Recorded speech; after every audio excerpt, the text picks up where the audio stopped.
Hi friends, welcome to Vidya Shoban vlogs. இன்றைக்கி என்ன story கேட்க போகிறீங்கன்னா, செல்லா காசு.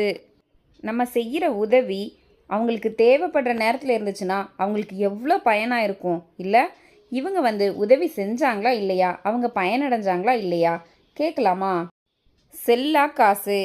கோபமும் எரிச்சலுமாய் வீட்டை விட்டு வெளியே வந்தாள் அனு. அவள் முகத்தில் எள்ளும் கொள்ளும் வெடித்தது. ச்ச, காலையிலேயே பிரச்சனை ஆரம்பிச்சாச்சு. இனி இன்றைய பொழுது நல்ல போன மாதிரி தான். மனதுக்குள் பொரிந்தவாறே கதவை இழுத்து பூட்டினாள். கல்யாணமாகி 6 மாசத்துல 6000 சண்டை. ச்ச, பேசாம கல்யாணம் பண்ணிக்காம நிம்மதியா இருந்திருக்கலாம்.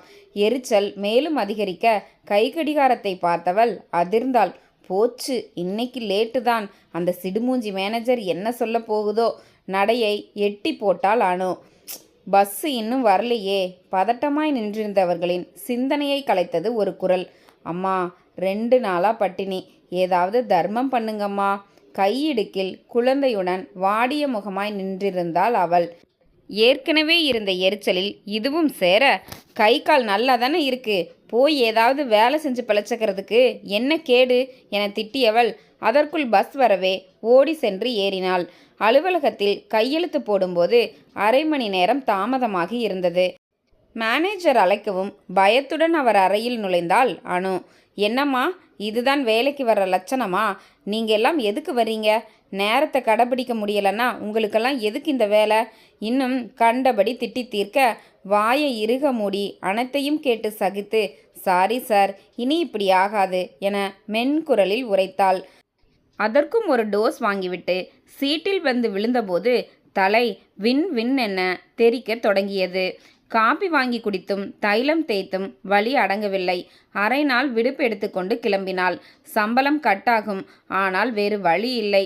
இருக்கும் நிலையில் டைப் அடிக்க அவளால் முடியாது. பஸ்ஸு நின்றதும் இறங்கியவள் ஒரு பெண்ணின் கதறலில் பிரேக் இட்டது போல் நின்றாள். அந்த பெண் காலையில் பிச்சை கேட்டவள்.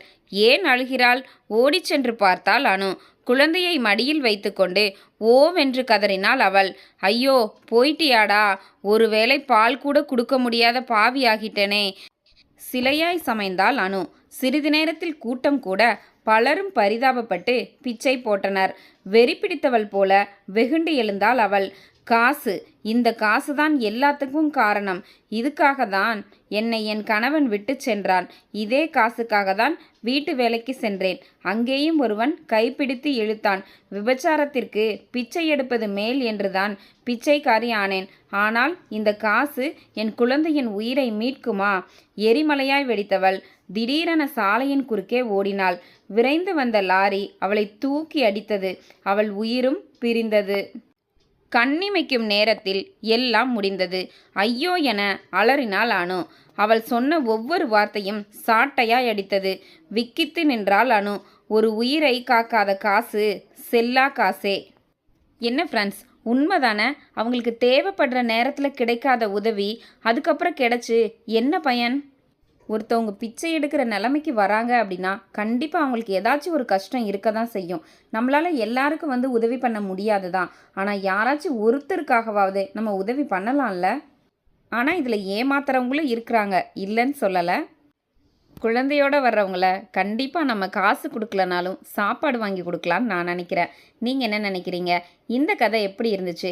மறக்காமல் இந்த கதை பிடிச்சிருந்தா நம்ம சேனலை சப்ஸ்கிரைப் பண்ணுங்கள். அப்படியே ரொம்ப பிடிச்சிருந்தா லைக் பண்ணுங்கள், ஷேர் பண்ணுங்கள், கமெண்ட் பண்ணுங்கள். ஓகே, தேங்க்யூ, டாடா, பாய்.